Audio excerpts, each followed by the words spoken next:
The brethren in the office feel that they cannot leave the work for a few days for a change, for recreation, but this is a mistake.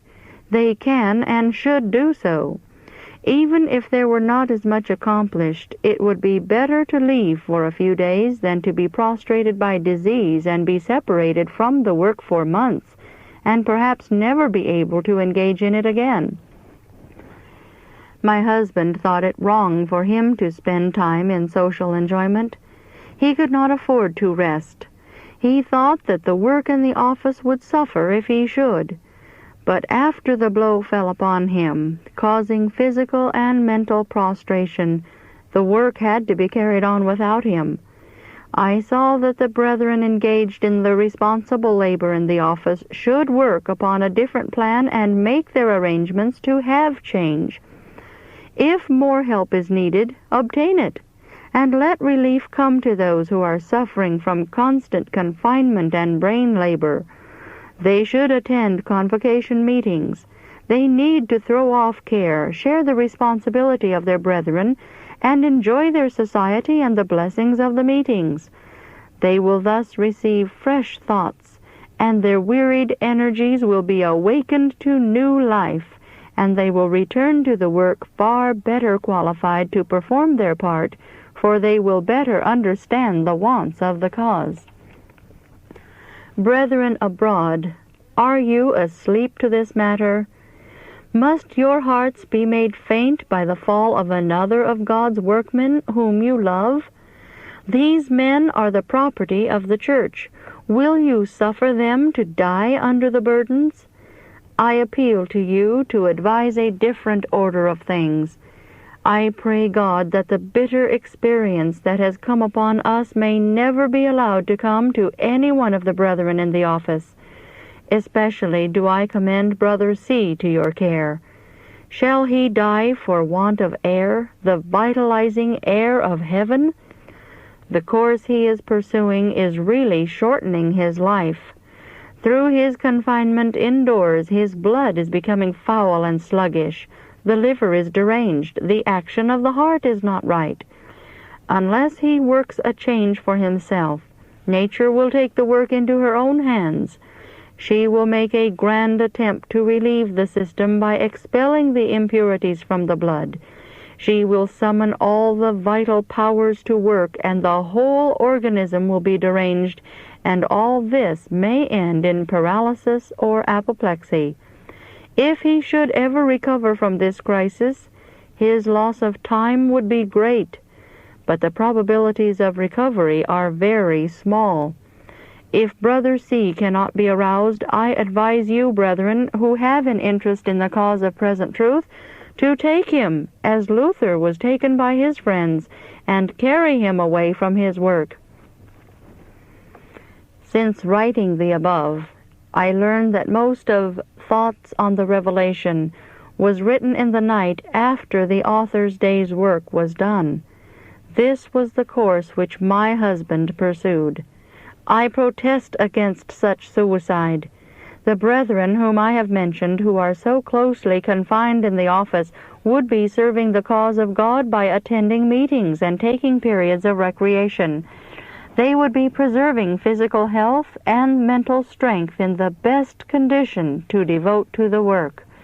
They should not be left to feel crippled because they are not earning wages. Their wages should go on and they be free. They are doing a great work. Chapter 3. The Reformed Dress. In answer to letters of inquiry from many sisters relative to the proper length of the Reformed dress, I would say that in our part of the state of Michigan we have adopted the uniform length of about 9 inches from the floor. I take this opportunity to answer these inquiries in order to save the time required to answer so many letters.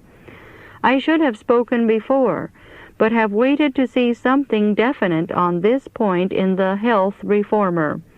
I would earnestly recommend uniformity in length, and would say that 9 inches as nearly accords with my views of the matter as I am able to express it in inches.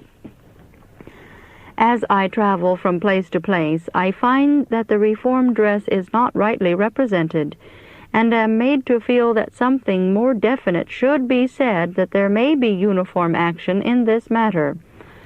This style of dress is unpopular, and for this reason neatness and taste should be exercised by those who adopt it. I have spoken once upon this point, yet some fail to follow the advice given. There should be uniformity as to the length of the Reformed dress among Sabbath keepers. Those who make themselves peculiar by adopting this dress should not think for a moment that it is unnecessary to show order, taste, and neatness. Before putting on the Reformed dress, our sisters should obtain patterns of the pants and sack worn with it. It is a great injury to the dress reform to have persons introduce into a community a style which in every particular needs reforming before it can rightly represent the Reformed dress. Wait, sisters, till you can put the dress on right. In some places there is great opposition to the short dress, but when I see some dresses worn by the sisters, I do not wonder that people are disgusted and condemn the dress. Where the dress is represented as it should be, all candid persons are constrained to admit that it is modest and convenient. In some of our churches I have seen all kinds of Reformed dresses, and yet not one answering the description presented before me. Some appear with white muslin pants, white sleeves, dark delaine dress, and a sleeveless sack of the same description as the dress. Some have a calico dress with pants cut after their own fashioning, not after the pattern, without starch or stiffening to give them form, and clinging close to the limbs.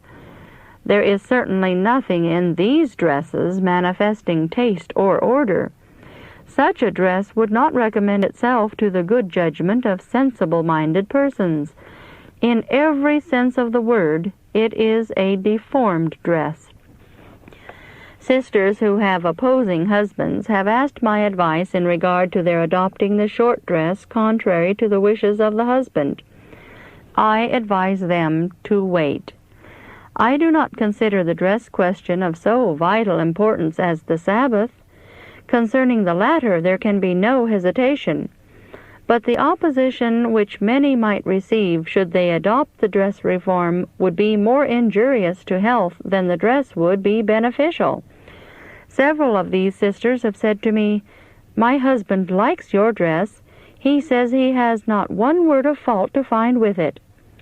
This has led me to see the necessity of our sisters representing the dress reform aright by manifesting neatness, order, and uniformity in dress. I shall have patterns prepared to take with me as we travel, ready to hand out to our sisters whom we shall meet, or to send them by mail to all who may order them. Our address will be given in the review. Those who adopt the short dress should manifest taste in the selection of colors. Those who are unable to buy new cloth must do the best they can to exercise taste and ingenuity in fixing over old garments, making them new again.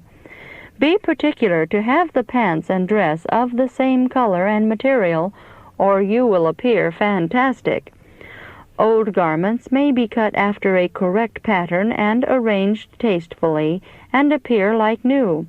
I beg of you, sisters, not to form your patterns after your own particular ideas. While there are correct patterns and good tastes, there are also incorrect patterns and bad tastes. This dress does not require hoops, and I hope that it will never be disgraced by them. Our sisters need not wear many skirts to distend the dress. It appears much more becoming falling about the form naturally over one or two light skirts. Moreen is excellent material for outside skirts. It retains its stiffness and is durable. If anything is worn in skirts, let it be very small. Quilts are unnecessary, yet I frequently see them worn and sometimes hanging a trifle below the dress. This gives it an immodest, untidy appearance. White skirts worn with dark dresses do not become the short dress. Be particular to have your skirts clean, neat, and nice. Make them of good material and in all cases at least 3 inches shorter than the dress. If anything is worn to distend the skirt, let it be small and at least 1/4 or 1/2 a yard from the bottom of the dress or outside skirt. If a cord or anything answering the place of cords is placed directly around the bottom of the skirt, it distends the dress merely at the bottom, making it appear very unbecoming when the wearer is sitting or stooping. None need fear that I shall make dress reform one of my principal subjects as we travel from place to place. Those who have heard me upon this matter will have to act upon the light that has already been given. I have done my duty. I have borne my testimony, and those who have heard me and read that which I have written must now bear the responsibility of receiving or rejecting the light given.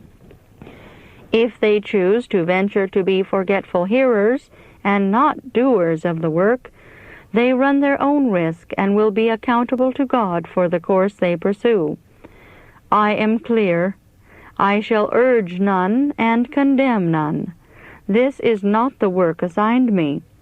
God knows His humble, willing, obedient children and will reward them according to their faithful performance of His will.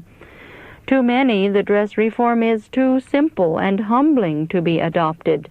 They cannot lift the cross. God works by simple means to separate and distinguish His children from the world, but some have so departed from the simplicity of the work and ways of God that they are above the work, not in it. I was referred to Numbers 15:38-41. Speak unto the children of Israel, and bid them that they make fringes in the borders of their garments throughout their generations, and that they put upon the fringe of the borders a riband of blue, and it shall be unto you for a fringe, that ye may look upon it, and remember all the commandments of the Lord, and do them, and that ye seek not after your own heart and your own eyes, after which ye used to go a-whoring, that ye may remember and do all my commandments, and be holy unto your God. I am the Lord your God, which brought you out of the land of Egypt, to be your God. I am the Lord your God. Here God expressly commanded a very simple arrangement of dress for the children of Israel for the purpose of distinguishing them from the idolatrous nations around them. As they looked upon the peculiarity of dress, they were to remember that they were God's commandment-keeping people, and that He had wrought in a miraculous manner to bring them from Egyptian bondage to serve Him, to be a holy people unto Him. They were not to serve their own desires or to imitate the idolatrous nations around them, but to remain a distinct, separate people, that all who looked upon them might say, "These are they whom God brought out of the land of Egypt, who keep the law of 10 commandments." An Israelite was known to be such as soon as seen, for God through simple means distinguished him as His. The order given by God to the children of Israel to place a ribbon of blue in their garments was to have no direct influence on their health, only as God would bless them by obedience, and the ribbon would keep in their memory the high claims of Jehovah and prevent them from mingling with other nations, uniting in their drunken feasts, and eating swine's flesh and luxurious food detrimental to health. God would now have His people adopt the reformed dress, not only to distinguish them from the world as His peculiar people, but because a reform in dress is essential to physical and mental health. God's people have, to a great extent, lost their peculiarity, and have been gradually patterning after the world, and mingling with them, until they have in many respects become like them. This is displeasing to God. He directs them, as he directed the children of Israel anciently, to come out from the world and forsake their idolatrous practices, not following their own hearts, for their hearts are unsanctified, or their own eyes, which have led them to depart from God and to unite with the world. Something must arise to lessen the hold of God's people upon the world. The reformed dress is simple and healthful, yet there is a cross in it. I thank God for the cross and cheerfully bow to lift it.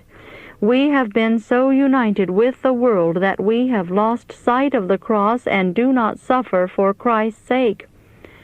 We should not wish to invent something to make a cross, but if God presents to us a cross, we should cheerfully bear it.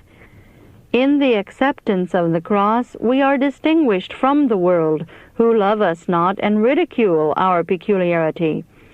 Christ was hated by the world because he was not of the world. Can his followers expect to fare better than their master?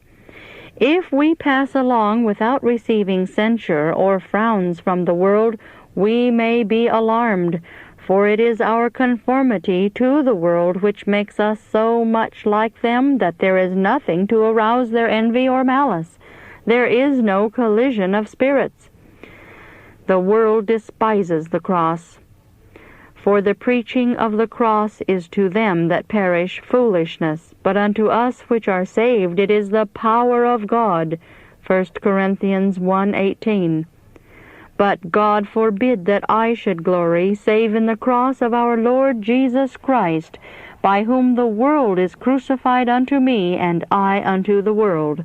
Galatians 6:14. Here we are referred back to the appendix, which says, for further explanation of the subject of dress, the listener is referred to Testimonies for the Church, Volume 4, Number 30, Article Simplicity in Dress. Chapter 4. Surmisings about Battle Creek. In 1865, I saw that some have felt at liberty, through envious feelings, to speak lightly of the church at Battle Creek. Some look suspiciously on all that is going on there and seem to exult if they can get hold of anything to take advantage of to the discredit of Battle Creek. God is displeased with such a spirit and course of action. From what source do our churches abroad obtain their light and knowledge of the truth? It has been from the means which God has ordained, which center at Battle Creek. Who have the burdens of the cause? It is those who are zealously laboring at Battle Creek. Burdens and heavy trials necessarily come upon those who stand in the forefront of the hottest battle, and perplexities and wearing thought are attendant upon all who engage in making highly important decisions in connection with the work of God. Our brethren abroad, who are relieved from all this, should feel thankful and praise God that they are thus favored, and should be the last to be jealous, envious, and fault-finding, occupying a position, report, and we will report it. The church at Battle Creek have borne the burdens of the conferences, which have been a severe tax upon nearly all. In consequence of the extra labor, many have brought upon themselves debility which has lasted for many months. They have borne the burden cheerfully, but have felt saddened and disheartened by the heartless indifference of some and the cruel jealousy of others after they returned to the several churches whence they came. Remarks are thoughtlessly made, by some designedly, by others carelessly, concerning the burden-bearers there and concerning those who stand at the head of the work. God has marked all these speeches and the jealousy and envy which prompted them. A faithful record is kept.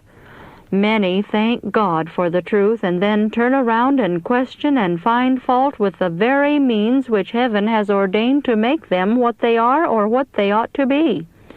how much more pleasing to God it would be for them to act the part of Aaron and Hur, and help hold up the hands of those who are bearing the great and heavy burdens of the work in connection with the cause of God. Murmurers and complainers should remain at home, where they will be out of the way of temptation, where they cannot find food for their jealousies, evil surmisings, and fault-findings, for the presence of such is only a burden to the meetings. They are clouds without water. Those who feel at liberty to find fault with and censure those whom God has chosen to act an important part in this last great work would better seek to be converted and to obtain the mind of Christ. Let them remember the children of Israel who were so ready to find fault with Moses, whom God had ordained to lead his people to Canaan, and to murmur against even God himself. All these murmurers fell in the wilderness. It is easy to rebel, easy to give battle before considering matters rationally, calmly, and settling whether there is anything to war against. The children of Israel are an example to us upon whom the ends of the world are come. It is easier for many to question and find fault in regard to matters at Battle Creek than to tell what should be done. Some would even venture to take this responsibility, but they would soon find themselves deficient in experience and would run the work into the ground. If these talkers and fault-finders would themselves become burden-bearers and pray for the laborers, they would be blessed themselves and would bless others with their godly example, with their holy influence and lives. It is easier for many to talk than to pray. Such lack spirituality and holiness, and their influence is an injury to the cause of God. Instead of feeling that the work at Battle Creek is their work and that they have an interest in its prosperity, they stand aside more as spectators to question and find fault. Those who do this are the very ones who lack experience in this work and who have suffered but little for the truth's sake. Chapter 5. Shifting Responsibilities.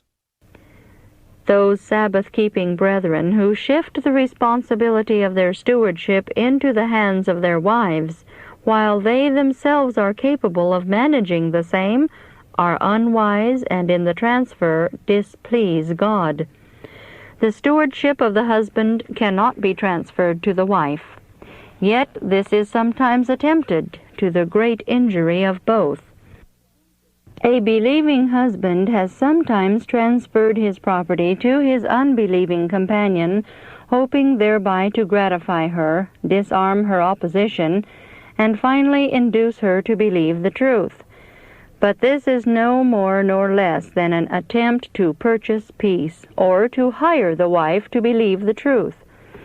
The means which God has lent to advance his cause, the husband transfers to one who has no sympathy for the truth. What account will such a steward render when the great master requires his own with usury? Believing parents have frequently transferred their property to their unbelieving children, thus putting it out of their power to render to God the things that are his. By so doing, they lay off that responsibility which God has laid upon them, and place in the enemy's ranks means which God has entrusted to them to be returned to him by being invested in his cause when he shall require it of them. It is not in God's order that parents who are capable of managing their own business should give up the control of their property, even to children who are of the same faith. These seldom possess as much devotion to the cause as they should, and they have not been schooled in adversity and affliction so as to place a high estimate upon the eternal treasure and less upon the earthly. The means placed in the hands of such is the greatest evil. It is a temptation to them to place their affections upon the earthly and trust to property and feel that they need but little besides. When means which they have not acquired by their own exertion comes into their possession, they seldom use it wisely.